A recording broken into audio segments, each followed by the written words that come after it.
Zana Sabramwitz here, and I help instructional designers and learning experience designers and multimedia developers craft engaging stories. Thank you so much for joining me for today's session. I have an awesome one for you today. You're going to have a lot of fun with me. We're going to use hashtags, and also one of the things we're going to do is answer the question, is my content too serious for scenarios? And if I can't actually tell them what to do, because that's kind of against what we do, is a scenario, is an interactive story still something I should use? Now, the reason I'm going to give you a simple strategy to actually use and think about this and make it really easy for you to make the call as to whether the things that you're doing and the content that you have, if it's sensitive context, if it actually will work with scenarios and interactive storytelling. So I've been getting this question during my tutorials that I run. It's an awesome, powerful session that I go into all the details. I give you all the basically A to Z, soup to nuts, how to make this a strategy you can use for yourself. So if that's something that you want to get really deep on, register for an upcoming training at elearningsecrets.com. And if somebody could put that into the comments for you, I would love you forever. Okay. So one of the things that people bring up is, I work in a context where we have quite a few stories, let's say, or we have a mission about how to help people, but it's kind of a big mission, and because the context varies when people are engaged with the information that we provide, or it's actually sensitive, right? Like it's, let's say it's the police force or something, or let's say it's the army, and in their context, it changes, so we can't actually tell them what we're doing. And I know that has come up many times in my own projects, and also now people bring it up during the sessions. They're like, what do I do? My context is this. Can I still use a scenario without being like, telling people what to do, which I can't, right? And it's kind of interesting because I feel like what happens is we're still putting out really great resources out there for people, but then what happens is you can't really engage with them meaningfully because you're not giving them the opportunity to make decisions. You're not giving them opportunity to engage with it meaningfully. So it kind of deflates you because you're like, I've got all this great stuff, but I can't really take it to the next level as far as engaging people in the right way. So that's kind of frustrating as far as I'm concerned, and especially when you want to do a really good job, and on top of that, you have a really big mission and vision, right? Like, let's say you're helping people save lives, or you're saving lives with the things that you're producing. That's really important. So what do you do with that, right? Okay, so here's what I want you to consider, all right? And before we, this is a story. By the way, if you're loving this content, give me a thumbs up or something, because then I will make more stuff like this. And if you're finding this engaging, share it with somebody who you think will actually benefit from it. I'd love that. So, and if you have a sensitive context where you've always been like on the fence, like, are scenarios, what if I'm being too prescriptive? If that's a word that you think when you design your scenarios, let me know in the comments. I would love to know that if this is something that you're struggled with, because I want to frame this and explain it and make sure that what the tools I'm giving you are helping you make a really good decision. So let me know in the comments if that applies to you as well. So this is what I discovered years ago when I was working at a call center as a trainer. So what happened is we would have two people sit side by side and actually take customer calls, and both were trainees, but the other person was kind of like the trainee buddy, right? So if this person who was new would get flustered or like be like, oh, what do I do now? This is a difficult call. They could, potentially put the customer on hold and work with their buddy so they didn't feel alone, right? These two heads are better than one. Make a better decision. Now, one of the things that I noticed, which is kind of interesting and applies to this very heavily, is that when those people were doing the training, the better reflection and the better learning actually happened from the person who was observing the call beside them. They could make better decisions.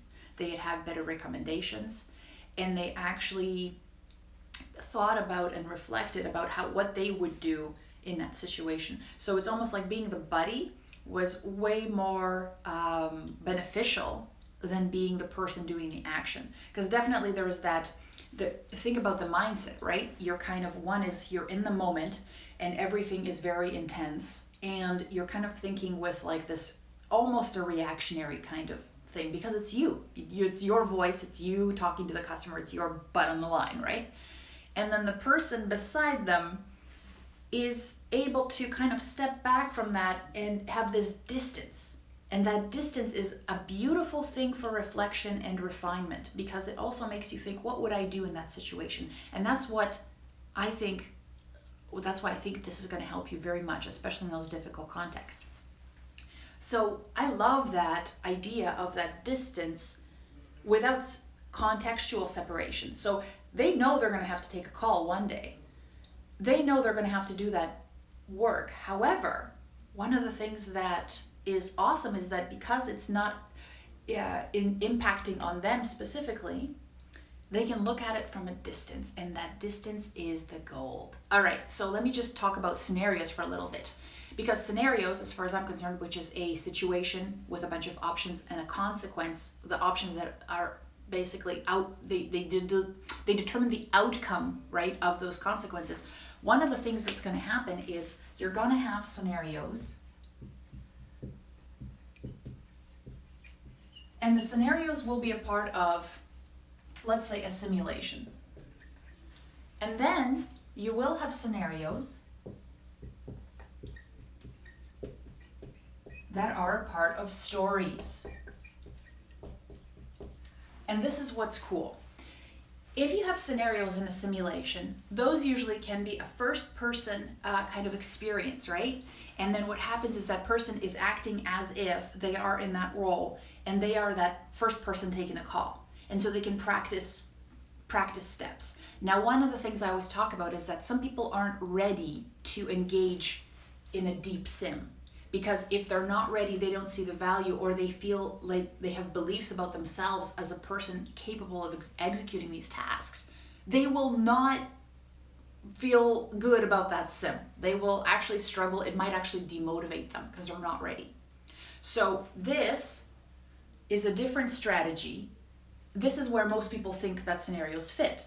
And they do, but this isn't it, right? When we're doing sensitive context, you got to get people believing in something, believing in a different way, believing in a different path, believing something about themselves, who they could be through a character. Therefore, we have to make scenarios with a story.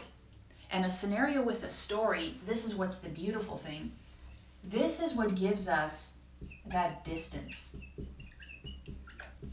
Because the most effective scenarios mixed with stories are not first person. They're third person. So you are the observer, you're acting as if you're that person, but you're never told you're that person. Those are the most effective because they don't challenge you. They don't challenge your ego. They don't challenge your personality. You are observing. And that is powerful. It's huge because the minute you have that distance, you're able to reflect. You're able to say, hey, this could be me. And this is the other thing that's actually really powerful about this as well.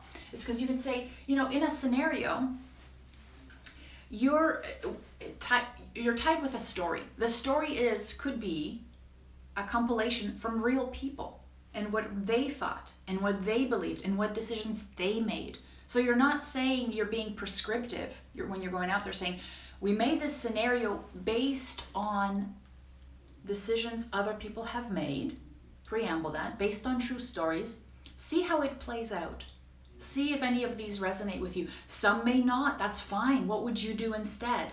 So what's happening is that you're separating the person. You are showing the outcomes. You are having people engage with the content, but not as themselves. You're not telling them what to do. You're sharing a story about what somebody else did and the consequences of those actions for them. And the minute that happens, I could even go to the end of that story and then say, I'm going to choose different options to see what the outcome is if I did something differently. And you can engage with those people at the end and say, hey, here's where you got. Why don't you go back and try different options that you would be uncomfortable trying or would be out of the norm for you, but maybe in the norm for this character? Why don't you try that? So, are you loving this? Are you excited about this? It's giving me tingles because I'm thinking of all the powerful interactive stories we could tell out there. Oh, it's so awesome. So I want you to, if you're loving this, go to elearningsecrets.com, register for my training webinar. It's free and you're gonna love it. If you love this stuff, I go deep into it as well and then basically give you some of the frameworks that I use to use this in your work because it's powerful, it's creative, and it changes behavior. It really does. So this is the cool stuff. This is the awesome creative sauce. I hope you found this useful. And if you did, remember to give me a thumbs up or give me some comments. I love hearing what you guys have to say, and I always learn a little bit more every time I do one of these sessions. So have a wonderful rest of the day and a wonderful weekend coming up. All right, take care, friends. Bye.